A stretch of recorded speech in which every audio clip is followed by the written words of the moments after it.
We've been playing this game for like 2 hours, for like 3 hours, for fuck's sake. Let's find out. 6.5. Fucking hell. We haven't been playing this game for 6 hours, but we have been playing 2 other games as well. You can barely hit. You turn around and see the meatloaf is only 1, maybe 2 bites taken out of it. But more alarmingly, there seems to be a red trail of... What game is it? Do not take this cat home. It's on itch. My neck goes very... What the fuck is he saying? Something. It's called Do Not Take This Cat Home. It's on itch.io. And I don't like the game very much. Hold on, chat.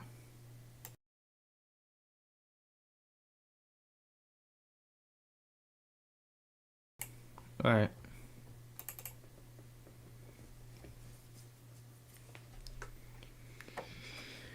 And off the edge of the counter towards the living room is that blood? Gurgle, gurgle, gurgle.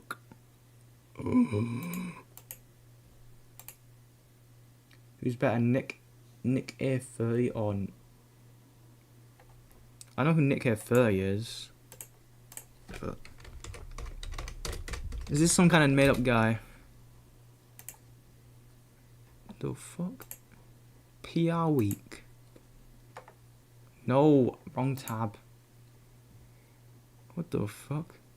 This black man? This random AI generated looking black guy on Spotify? Huh? Hold on. What's wrong with Reddit? Huh? I don't understand what the fuck he's trying to do, man.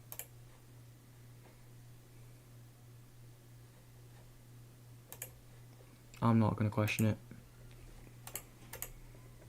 I don't understand I don't understand Gen Z. I don't understand my own generation, guys. We find black men funny. How do you not know who? I said I know who Nick A30 is. He's the Fortnite streamer. He's the wholesome Fortnite streamer. I don't know who Nick Gurgle is or whatever the fuck his name was. He just seems like a random AI generated black man.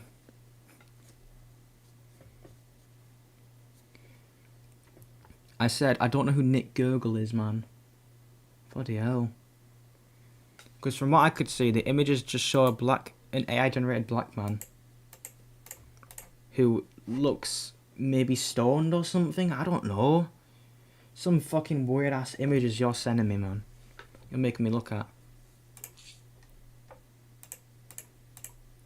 Oh, did the cat kill me again? Resist the urge to vomit and step away from the trail of... We follow the trail into the living room and see that it leads into the hall. Gurgle, gurgle. It's getting louder. It's definitely in the hall. You feel like you can hear your heartbeat. You hope whatever is in the dark hole can. Your body shakes as you feel yourself step forward and forward and forward and forward. Peek around the corner. You get stabbed. What? Come on. Blop.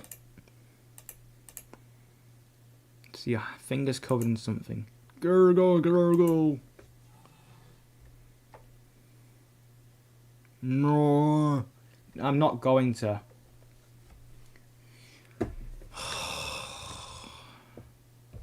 Alright. Alright, what time are you out?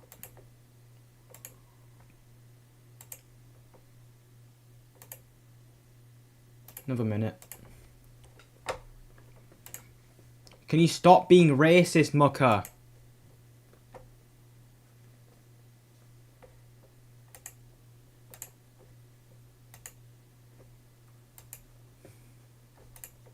You look up and see what can only be described as meat.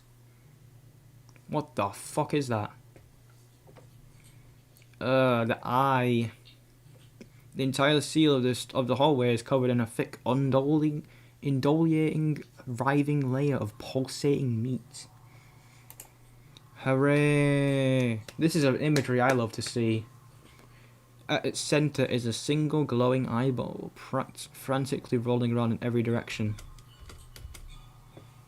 until it lands squarely on you. Ah. I had to take a step back, desperate to escape the hallway, to escape this thing, but... All because I fed the cat meatloaf, by the way. Before you can even scream, meatly tendrils shoot out and grab you. Let me go. They pull you up and up into a pair of slowly opening jaws. So why does this cat only care about me, by the way? And then... Jump. Leftovers. Have you got anything different about this screen? I think I've already seen it like this.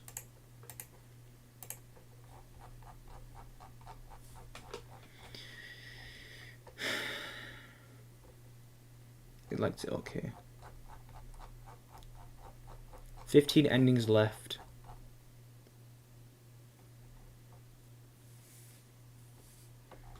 I don't know what these endings are though. These ones here.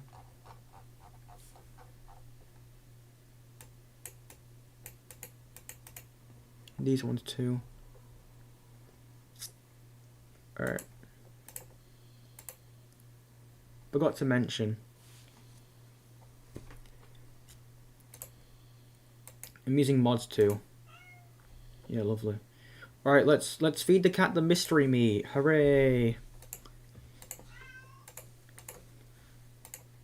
Okay, fine. I guess if this is what you want, you open the container and you barely managed to keep. Can you stop with the M spam? It's really annoying. Barely managed to keep it from throwing up. Just barely. Mocha, I know you're purposely doing it. It's annoying. The stench is overwhelming. Yeah, give me a minute. You hazard a look at the contents of the container, but you honestly can't understand what you're supposed to be looking at. Is this like a fucking plant cell or something? Or we got a plant cell going on in here? Everything's just mashed together. What exactly everything consists of is a mystery you're more happy to keep unsolved. Different shapes, different sizes, different textures. Not the colour though. It's all of it is the same colour. The most unfortunate looking shade of grey you've ever seen. Tinted with an unnauseating wet green film on the top. Am I supposed to warm it up or... I don't really know how to serve it. I know that's a porn video. I'm not stupid. I know what 2 girls to 1 cup is. What? Is Tyler stupid enough to click on... Is Tyler stupid enough to not know what a porn video is? I know what 2 girls 1 cup is. I know what 1 man 1 jar is. I know it's a sex video, guys. I'm not stupid. You don't really know how to serve. You don't really know how to serve it. Any utensil or plate that touches it is getting thrown out immediately. No exceptions. Your hands are going to be scrubbed with soap and hot water within an inch of their lives after this. You decide against putting this crap in your microwave. You doubt it would taste or smell any better or warm. Not wanting to hold it anymore, you shake your head and practically toss the container next to the cat on the counter. Stop spamming M!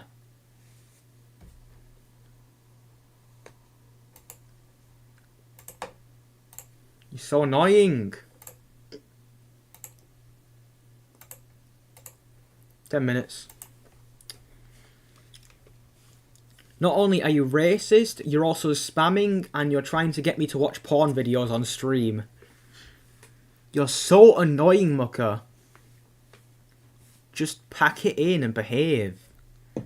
Not wanting to hold it anymore, you shake your head and practically toss the container next to the cat on the counter. The cat enthusiastically dives for the toxic-looking sludge, sniffing it as if savouring the scent. Turn the fridge and close it. You've lost your appetite. You're about to head to the bathroom to wash your hands for the next hour or so when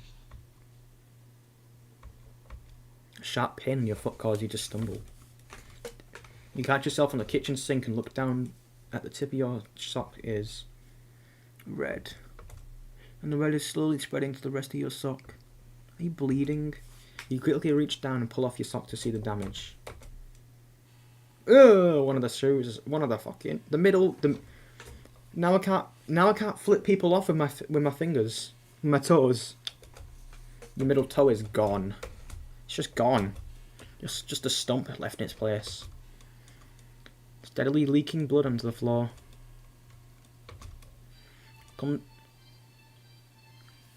You clumsily step back as if it would help you get away from what you were seeing. 911! You have to call 911. The phone, where's the... What's... Your tongue is... What's happening to me?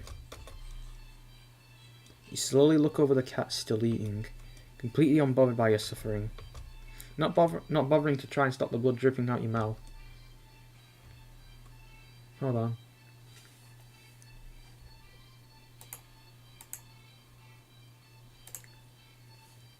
You keep watching in a daze as the cat happily chews at a gross piece of... Wait, that's... It looks like a tongue. Oh my god. Bites into a piece that kind of looks like, clips the... Something inside you just... Blood pours out from deep within you. Whatever that was, felt important. That's probably gone too. It hurts.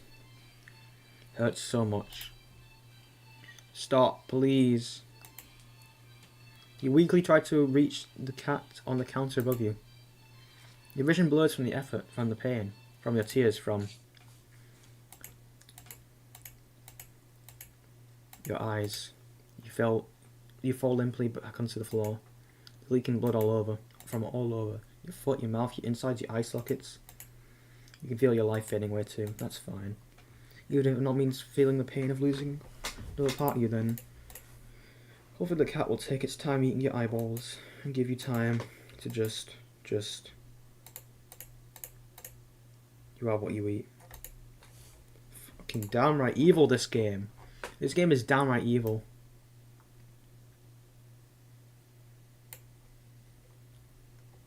That was actually an interesting kill. You fed the cat something it really, really liked. Lovely.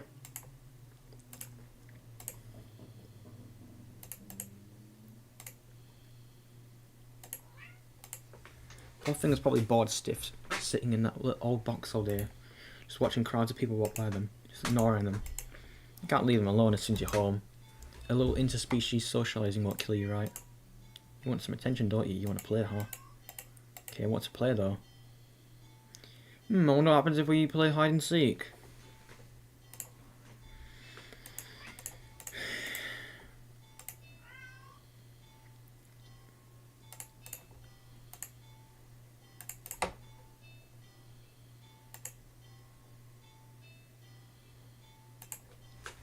Look for some yarn.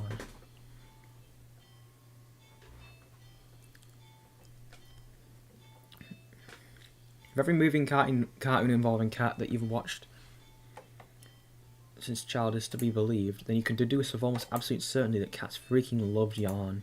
Probably.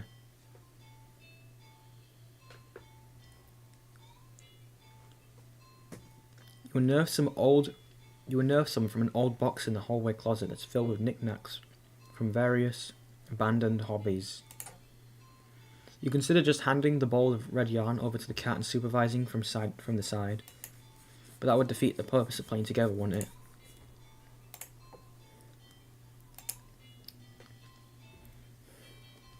You cut off a decent length of string from the ball of yarn and go back to the living room. Cat is resting on the floor. It's not asleep, but it looks up as you enter the room. Feel like it could doze right there and then. You'll fix that. Smirk a little, confident with your surprise. You let the piece of yarn dangle from above the floor, pinched between your thumb and index finger. The sudden shift in the cat's demeanour makes your heart start to beat a little faster. Its posture has barely changed at all, just a subtle shift of the head and ears. Slight tension in the shoulders, a sharpness in the gaze as it locks onto the yarn dangling an inch above the floor. The cat could still pass as being almost relaxed, calm. And yet the air is thick with its eagerness to lunge forward, waiting for the right moment to strike. Feel if you just witnessed the awakening of the perfect predator. You're almost afraid of what will happen once you make the first move. Well, it'll be you who makes the first move. Take a deep breath, relax your shoulders, and yoink. Try to lunge the instant you wiggle the yarn, but you're faster. It completely misses as you flick your wrist, making the yarn recoil out of its reach like a terrified snake. Having overshot the landing in its eagerness, the cat stumbles and looks around as if shocked at its failed attack. You generously click your tongue to help reorient it. The cat whips its head around at the sound. You're slightly taken aback at the intensity of its staring the yarn, but you persist. You wiggle the yarn yet again, encouragingly, and yes, maybe even a little tauntingly. You're just gonna get killed, man. The cat anticipates the yarn upwards dodge and tries to leap at it, but you're already one step ahead, puppeting the yarn to dance gracefully out of reach once more. Come on, you can do it. It's a little condescending, but you can't seem to help it. For one reason, it feels good knocking the feline down a peg or two, because the cat's already been fucking around with us for a good while. Why do we fuck around with it? Seems like it's enjoying itself. You'd hope, at least.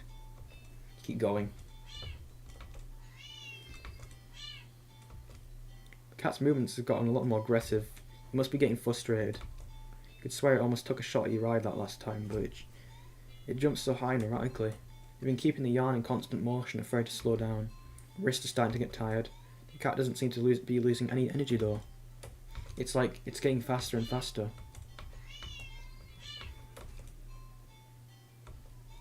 Your wrist finally cramps sharply, making you control the yarn's motion and as the tip of it brushes lightly against your stomach. Oh, lovely. Pain rips low from across your torso, into your torso. Blood pours out your mouth. In a daze, you look down and see red blooming slowly among the bottom of your shirt around the tears in the fabric. You watch as long ropes of something. What the fuck is that? Is that an intestine? That's like that's like the small intestine, isn't it? Pour out from under your shirt into a bloody heap on the floor at your. A single red streaked rope hangs from you, connecting you to all that mess. Are those your... Crumple to the ground and topple over onto your side. Vision has gone blurry, but... Oh, nose. Is the cat inside my intestines? Oh, it's guts. Really? That's what guts look like? Very disgusting. Really? That's guts?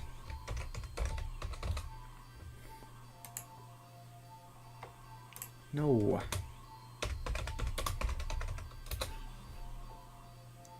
I thought that's just the large the small intestine, right?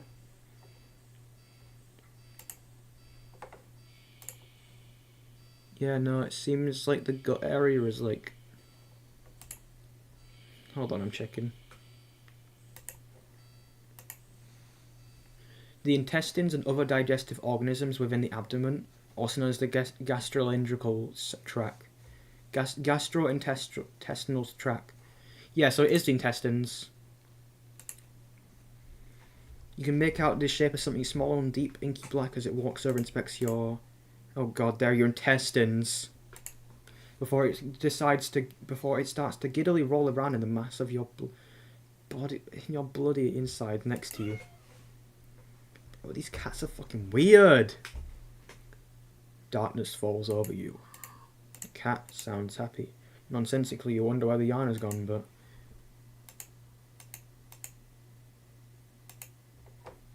There's no need to really worry about it.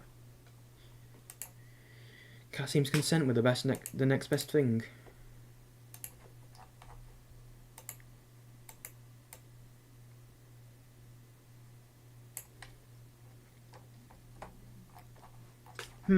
Was it a good idea to dangle a rope above a cat? You know, a cat that's a fucking eldritch horror. I don't know. I think my point... I think there wasn't a dialogue option here, was there? Okay, no. I can't remember if there's any dialogue options anywhere. I think my laser point still works. Cats are curious creatures by nature. They're also natural hunters, sort of. Why not pass the time by letting the cat hunt after something you'll never quite understand? That sounds a little mean when you think about it like that. But it's not like the cat will know anyway. Ignorance is bliss, or so they say. So you dig out your old laser pointer from your long-gone dreaded days of group presentations in school.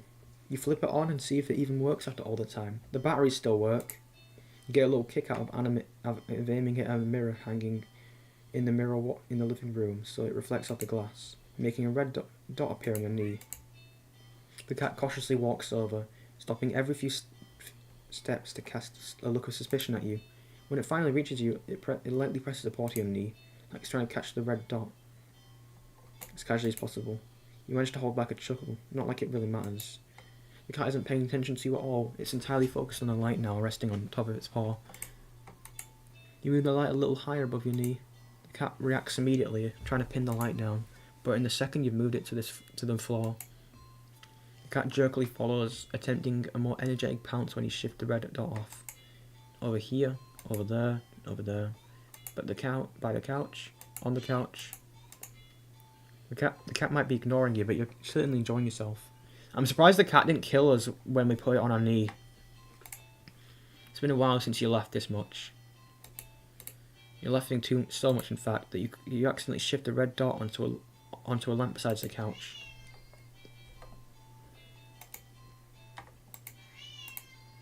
In its haste to get the light, the cat leaps onto the lamp, sending them both to the ground. Oh my gosh. The cat's sitting in the middle of the former lamp's broken shards. Yes, the cat is in pain now! Back hunched, its head whipping around back and forth as if in a panic. You quickly turn off the laser point and rush over. I'm sorry, are you okay? Are you hurt? You quickly reach over to pick the cat to check for injuries when... Ow, here. The cat swipes at you, claws extended. It backs off and twitches away, making frantic half-turns in various directions as if looking for something, or waiting for something to appear. Oh jeez, that really hurt, you know. Hold the hand out to with the scratch close to your chest. It's bleeding, but it's not too big. You're more annoyed than anything, but... Immediately, annoyance starts to bleed out into concern. You watch in shock as the cat starts to run around, tearing at the carpet, the sofa, and your armchair. You'd want it to stop, but you're afraid of getting in the middle of its rampage. You consider calling a vet on advice on how to calm it down, but for some reason, you feel that wouldn't be a great idea. What's happened to you, is it? An idea has come to you. Or rather, a realization. You grasp the laser pointer, aiming it safely away towards the floor in the middle of the living room, thinking, hoping, that the cat would calm down if it found what it was looking for. You'd turn on the laser pointer. The cat's reaction is immediate. You screwed up. In the mere span of seconds, you watch as the cat spies the red dot from its perch on the shredded armchair. It leaps high into the air, changes in the air,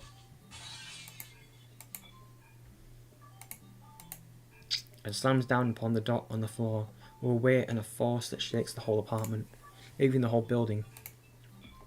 You wonder dazedly how none of the other tenants have rushed over to complain about the noise. Yet as you stare at the sight in front of you, the cat has somehow grown in size, eyes bulging and glowing, tail thrashing. Teeth enlarged, bared and covered alarmingly in a bubbling froth. Its giant claws rip and shed through the carpet, through floor tiles and even below them, ravenously trying to get at the red dot. Your hands are shaking, you don't even know what to do. You'll feel trapped, you have to get it away from you. You slowly back up towards the door. The light moves with you. Instinctively, you flick the light away, this way and that way, the cat stampeding after it. So fast. Smashing through the TV, breaking the couch in half. It's too fast. Bulldozing through the wall into the hallway. A chance. You turn, intending to bolt out the door and never come back. But in your haste, you forget something. You forget several somethings. The laser pointer gripped like a lifeline in your hand. You get the mirror, still miraculously hanging on the wall next to the hallway. Oh god, the laser's going to reflect onto us, putting a small glowing red dot on the back of your head. As you reach the door, you forget that it's locked.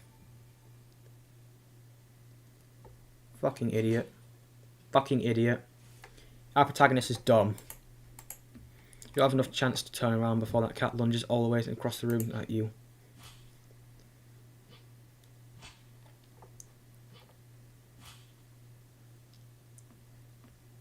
How predictable. You're torn to shreds before you can even blink. Fucking idiot. Our protagonist is so dumb.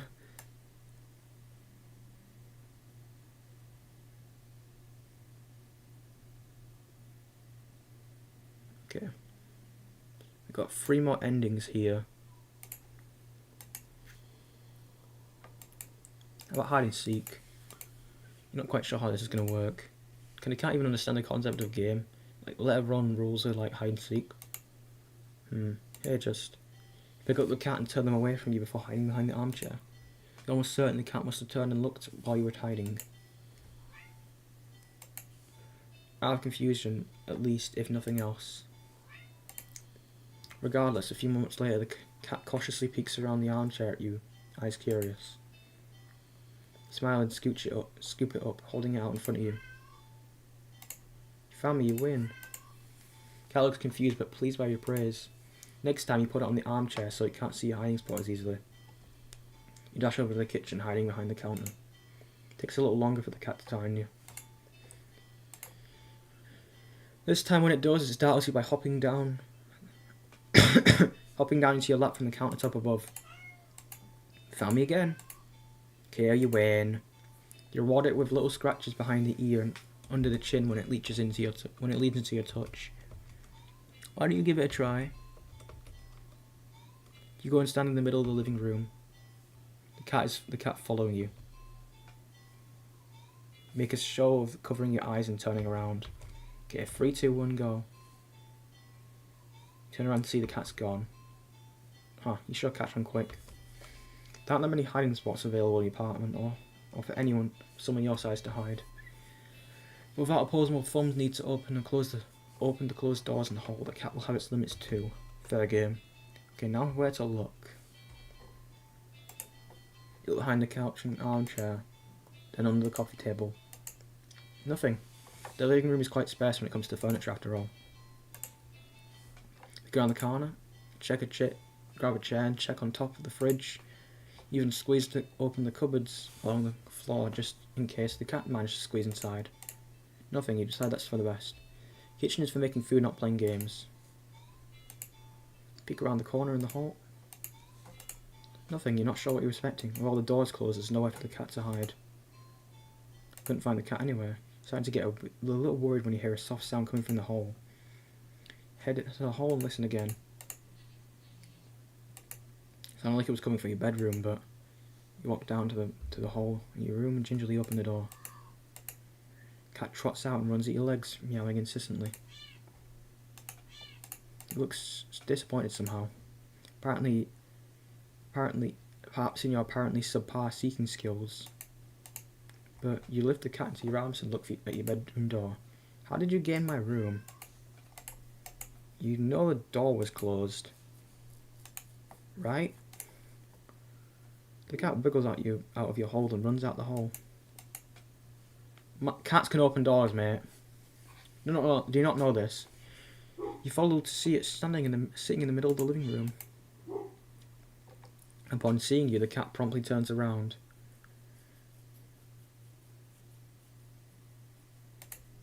I guess it wants to take its turn seeking.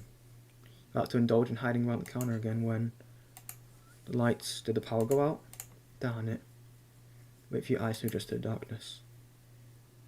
You notice the cat hasn't moved an inch. Was it scared? Hey, you. Ba-dum, ba-dum, ba-dum. For some reason, your heart starts beating faster. You consider going over to the cat, but when you do, the thought makes you feel like your life is in danger. You need to hide now. Oh my fucking god, what is this? I want to know what happens if we run out of time.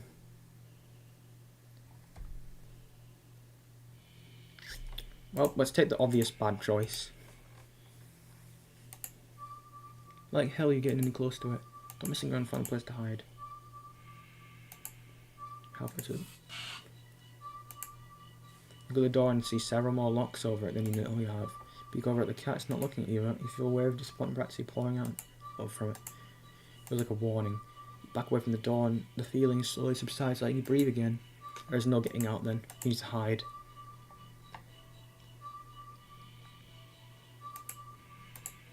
There's nowhere to hide in the hole. Too close. Hidden there before and it found you almost instantly. That won't work.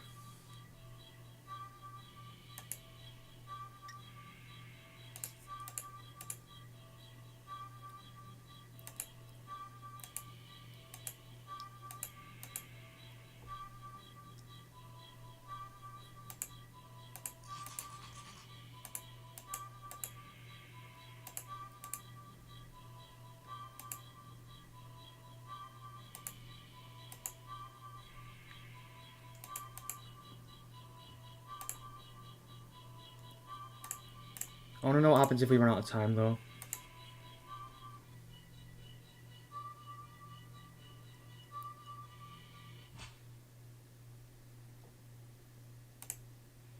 How disappointing.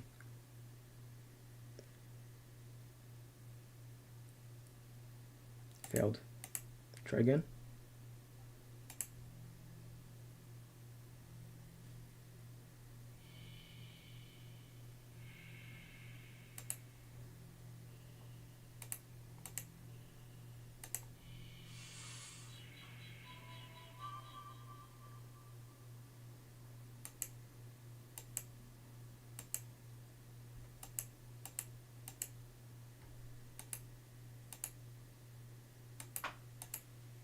It really mattered where you chose to hide, did it?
Huh.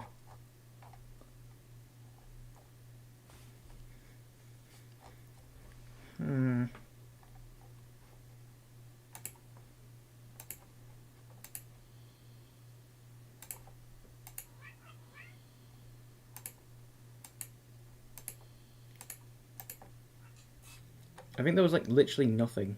I think there's nothing to do.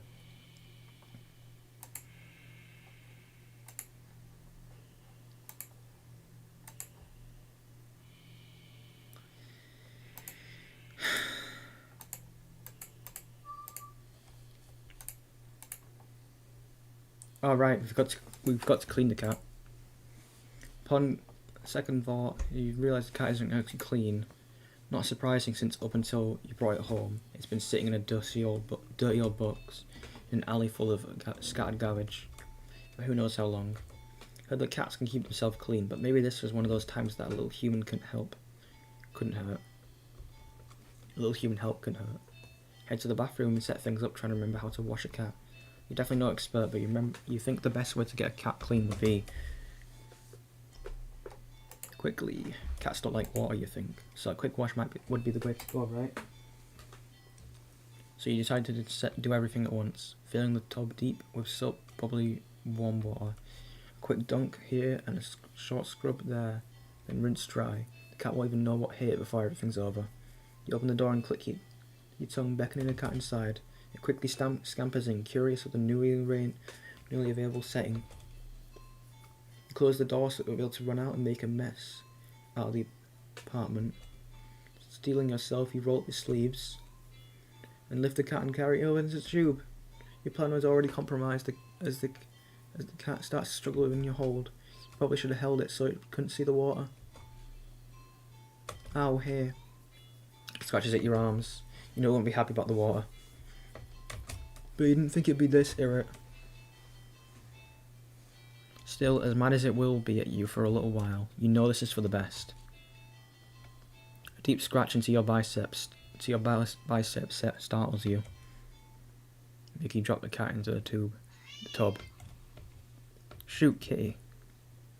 The cat doesn't re-emerge hissing and yowling like you thought it would. You reach over and dunk your arms in beneath the soapy surface searching for the cat. What if it bumped its head and blacked out? It would drown. But you didn't find the cat. Instead, what the? You watch as the water starts to darken. At first you'd think it's just dirt from the cat and feel a little vindicated about your decision, but the water darkens further and further. So it looks like you've filled your tub with black ink rather than water. Even the soap bubbles are translucent obsidian now. Something's not quite right. But as soon as you had thought this, you just felt something tugging at you from below the water, trying to pull away, but your arm won't budge. Whatever it is, it's pulling you closer towards the water, trying to use your free hand to release the drain plug. You try to use your free hand to drain the drain plug. To release the drain plug. But when you dunk... Oh, so this is the thalassophobia. When you dunk your other arm into the water without thinking, it's grabbed too. Both hands restrained, you can't get any leverage to force yourself free. You're dragged into the murky waters of the tub, getting dragged down and further still. Much further than it should be possible for your bathtub. You can't breathe. You think you can't see it either, but as you draw your final breath, you think you can see what's been pulling you down. Something resting deep, deep down below. Something waiting for you.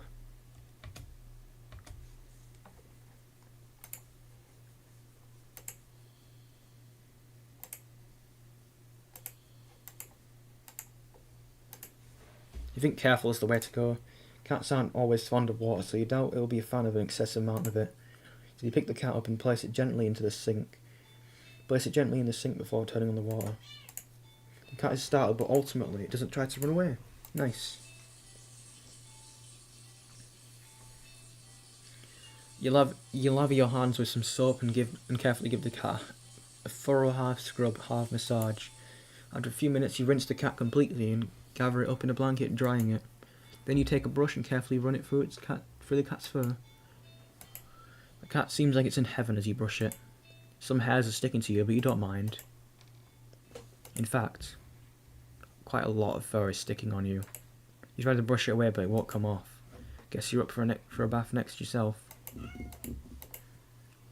You try to ignore the fur and finish with the cat quickly, but more hair keeps sticking to you. Before you realise that they're covered in... Your hands, your arms, before you realise that they're covered in fur that won't come off.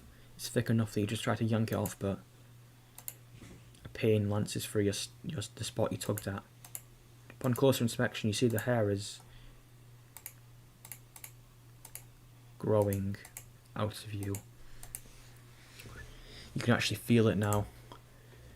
Fur growing out your back, your neck, your face, your eyes, your tongue. It's even growing out inside your throat. Hold on.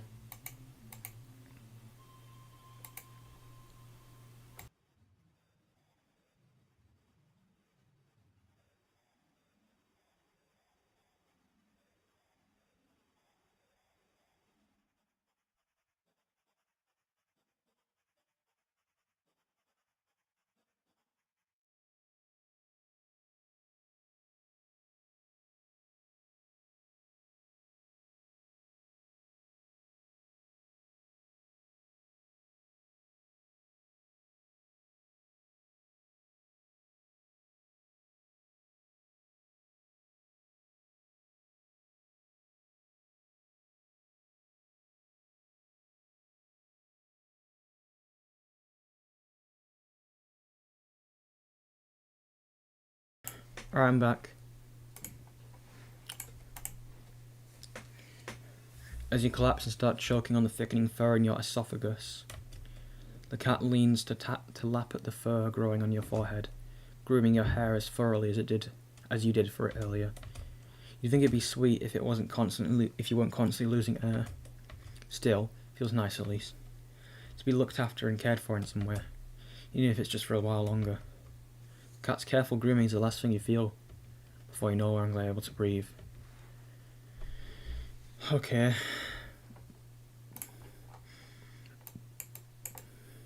Okay, it is a kink game.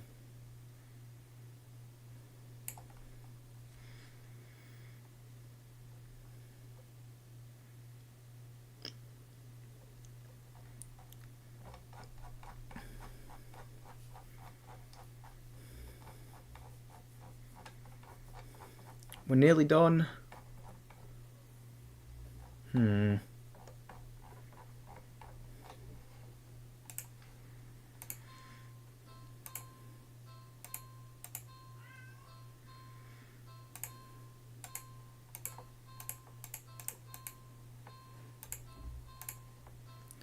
Right.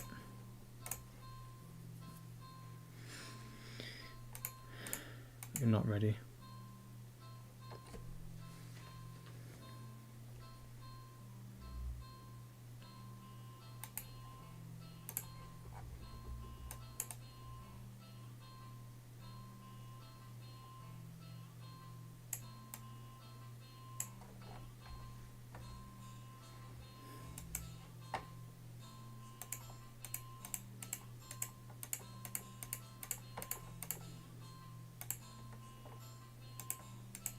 Not yet.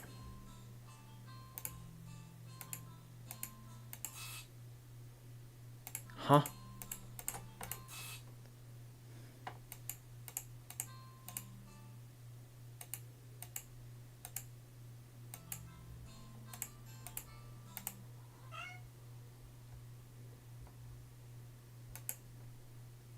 Decide to cut your losses and aside. Your sins weigh down on you, but you're only human. What more can you do? Jeez. Try to ignore the yelling of the neighbourhood cats as you go about your chores. Consider preparing for dinner, but how can you enjoy it knowing how hungry those poor cats are outside, the ones you've wronged? You try to take a bath to get straight to bed without dinner. Fitting punishment for someone like you. You've got the fancy bath bubbles because you didn't deserve them and sank into the water with a sigh. Your mind races as you can't really think of an immediate solution that doesn't require more money. We're gonna drown. You wish there was anything you can do to make things right. Suddenly your legs feel itchy. You try to lift one to see what's going on, but what rises out of the water isn't a pair of legs. It's a fucking tail. You feel dizzy at the sight, maybe hallucinating from the stress. You try to climb out the tub to cool your head, only to but instead of raising your hand to find out, yeah, okay. It's too weak to hold your weight, and you're so startled by the sight.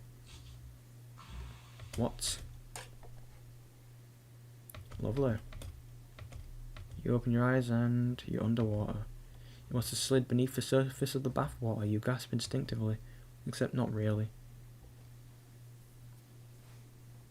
A bubble simply floats out of your mouth, up and up to the surface. You're broke as heck, and you know your bath isn't that big. Did you shrink? But how? And even if there was a reasonable answer, it wouldn't explain how you haven't drowned yet. Swim to the edge of the tub to see the truth in your shadow's silhouette. You've been turned into a fish. This isn't possible. You don't get any time to ponder over this, unfortunately. But just then, a shadow looms over you from above. You look up and see the cat. It peers down at you from beyond the water's surface. And then you realise this is the answer. This is how you're meant to turn. With a heavy heart, you swim up to the surface. The cat scoops you up, tossing you out the tub and onto the bathroom tiles. As you flop around, gasping for air. Kink? Another kink? You realise the cat wasn't alone. Dozens of hungry eyes peer down at you. You can hear the yowling of what sounds like hundreds of cats outside your bathroom window. I am not into this, by the way. This is just some weird kink that the game loves. This game loves weird transfer kinks. Transformation kinks. Look, I love transfer, but not this one. Not this stuff. This is also Vor as well. It's also technically Vor. You send one last... Okay, let's see. What kinks have we got? Turning into a plushie. Turning into a fish. Vor. Hypnosis. What else have we got?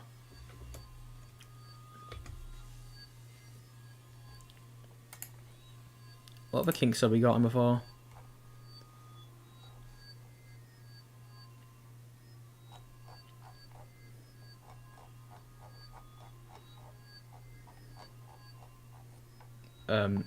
Just all the warnings of the game, honestly. More transfer, I guess.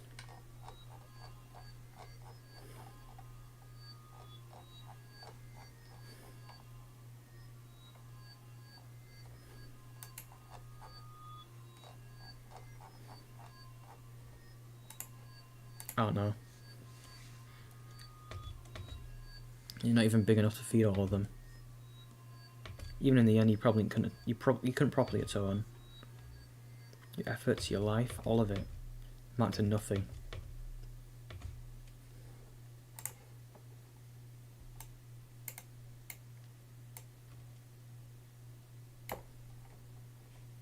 You kindly feed some poor hungry cats.